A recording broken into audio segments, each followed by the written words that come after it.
Question చూడండి ఇక్కడ. Determine the AP whose third term is 16 and seventh term exceeds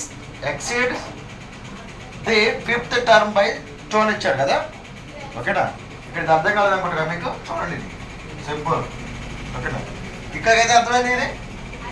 okay, ఇక్కడ ఇదేం చెప్పండి, డిటర్మైన్ ది ఏపీ. మనకి డిటర్మైన్ ది ఏపీ. ఓకేనా, డిటర్మైన్ ది ఏపీ ఏంటంటే చెప్పండి. ఏపీ కనుక్కోవాలి, నీకు ఏం కావాలి, నీకు ఏ వాల్యూ కావాలి, నీకు డి వాల్యూ కావాలి, అంతేనా. ఈ రెండు వాల్యూస్ వస్తే మనం ఏపీని నిర్మించవచ్చు మనం. ఓకేనా, మనకి ఏమి ఇచ్చాడు, క్లూ ఇచ్చాడు. థర్డ్ టర్మ్ 16 ఇచ్చాడు కదా. థర్డ్ టర్మ్ ఏంటి చెప్పండి. థర్డ్ టర్మ్ అంటే A3 = 16 ఏనా.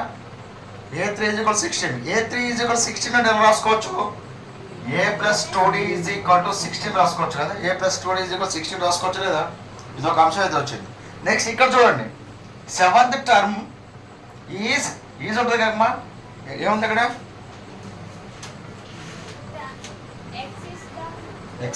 ఎక్సీడ్. ఓకేనా, seventh term exceeds the fifth term by 12 ఇచ్చాడు. ఓకేనా, చూడండి ఇక్కడ సెవెంత్ టర్మ్ అనేదట, A7 టర్మ్ అనేదట. A7 టర్మ్ అనేది చూడండి ఇక్కడ మరోసారి, A7 టర్మ్ అనేది ఎక్సీడ్స్ ది దేనికి పెద్దట, ఫిఫ్త్ టర్మ్ కంటే 12 పెద్దట. అంటే ఇక్కడ ఫిఫ్త్ టర్మ్ ఉంటుంది, దానికి మళ్ళీ 12 కూడినా కానీ A7 టర్మ్ వస్తుందట.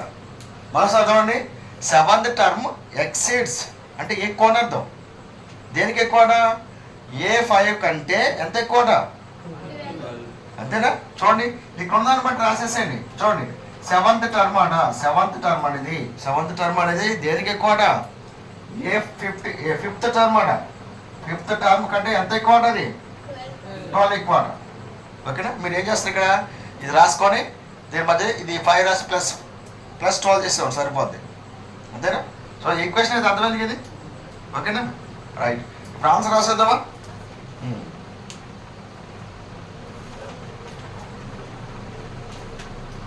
చెప్పండి సొల్యూషన్, చెప్పండి solution. Given that the third term is the third term is 16 అంటే ఎంత, A3 = 16 అనా. A3 = 16. A3 = 16 కాబట్టి A + 2D = 16. So this is 1. ఇంతవరకు ఓకేనా. ఓకేనా, ఇక్కడ వాక్యాన్ని సేమ్ రాయండి అమ్మ. ఇక్కడ వాక్యాన్ని సేమ్ రాయండి. చూడండి, విన్నారా, ఇదైతే ఓకేనా. A3 టర్మ్ 16 అంటే ఇది ఆన్సర్ ఓకేనా. ఇంతవరకు ఇక్కడ నుంచి ఇక్కడ వరకు మొత్తం రాయండి. Seventh term exceeds the fifth term by 12 ఉంది కదా, ఆ వాక్యాన్ని మొత్తం రాయండి. గివెన్ దట్ ఏమిటో చెప్పండి. Seventh term exceeds the fifth term by 12. ఇప్పుడు చేయండి, నేను ఈక్వేషన్ ఎలా రాస్తే చెప్పండి. ఈక్వేషన్ ఏ సెవెంత్ టర్మ్ అనేది దేనికంటే ఎక్కువ, ఏ ఫిఫ్త్ ఎంత ఎక్కువ, +12 రాయటం వస్తుందా. ఇది ఇక్కడ పెట్టేసి ఇది దీని మధ్యలో ప్లస్ పెట్టేయండి సరిపోతుంది. అర్థమైందా. ఇక్కడ చెప్పండి A7 = A5 + 12 సరిపోయింది. ఓకే, వీటికి ఫార్ములాస్ రాయటం వస్తుందా. ఫార్ములా చెప్పండి. A7 అంటే ఎంతమ్మా, very good, A + 6D. A5 అంటే ఎంత, A+4D ప్లస్ ఇక్కడ 12 ఉంది. ఓకేనా, ఈ మొత్తం ఇటువైపు తీసుకొద్దాము. ఓకేనా. A + 6D ఇటు ప్లస్ యువతలకు వస్తే ఏమవుతుంది, -A. +4 యువతలకు వస్తే ఎంత అవుతుంది, ఇక్కడ ఎంత ఉంటుంది, 12 ఉంటుంది. +A - A క్యాన్సిల్ కదా. +A - A క్యాన్సిల్ కదా. +6D నుంచి -4D తీస్తే 2D = 12. D = 12/2. D = 2 1 2 4 కదా. D వాల్యూ ఎంత మనకి 6. D value 6. మరి D వాల్యూ 6 కాబట్టి D సార్ ఇక్కడ సబ్స్టిట్యూట్ చేద్దామా. ఓకేనా, ఇప్పుడు D = 6 ఇన్ ఈక్వేషన్ 1 లో సబ్స్టిట్యూట్ చేద్దాం. A + 2D = 16. A + 2 × A plus 2 8 ఎంత ఇది 12. ఏ ఈజ్ ఈక్వల్ 16 మైనస్ ఎంత 12. ఏ ఈజ్ ఈక్వల్ ఎంతమ్మా 4. ఏ ఈజ్ ఈక్వల్ 4 వచ్చింది మనకి. ఏ ఈజ్ ఈక్వల్ టు 6 వచ్చింది కదా. ఏ ఈజ్ ఈక్వల్ 4 వచ్చింది. డి ఈజ్ ఈక్వల్ 6 వచ్చింది. మనం ఏపీ నిర్మించవచ్చా? ఏపీ చెప్పండి ఎలా ఉంటుంది చెప్పండి. ఏపీ చెప్పండి. ఏపీ ఎలా ఉంటుంది అమ్మా? A1 A2 A3 A4 up to 1 అంతేనా.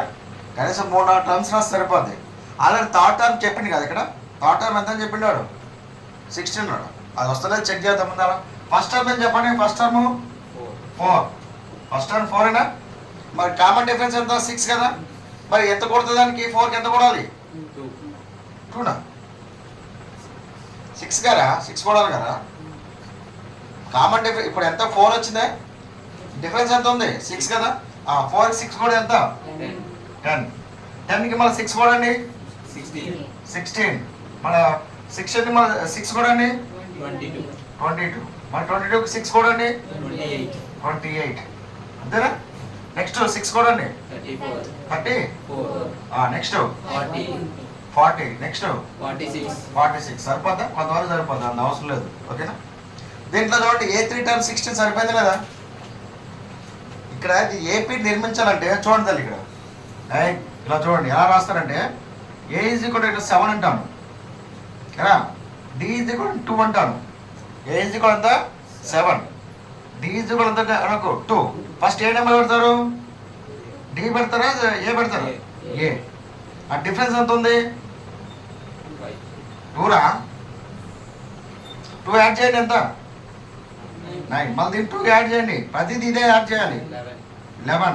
మళ్ళా 2 యాడ్ చేయండి 13. మళ్ళీ 2 యాడ్ చేయండి. మళ్ళీ 2 యాడ్ చేయండి. మళ్ళీ 2 యాడ్ చేయండి.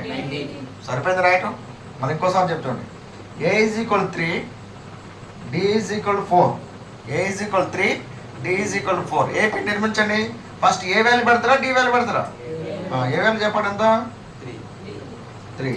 ఎంత కూడా దానికి ఎంత దీనికి మళ్ళీ 7కి 4 కూడా మళ్ళీ 4 కూడా అయిపోయిందా లేదా? అర్థమవుతుందా? ఇప్పుడు అదే చెప్తాను కదా. ఇప్పుడు చెప్పండి ఏ వాల్యూ ఎంత మనకి 4. దీనికి ఎంత కొడాలి డి వాల్యూ కొడాలి. డి వాల్యూ 6 కొడితే 10 10కి ఎంత కొడాలి మళ్ళీ 6. 16కి ఎంత కొడాలి మళ్ళీ 6 కొడితే 22 వస్తుంది. అట్లా అర్థమైందా?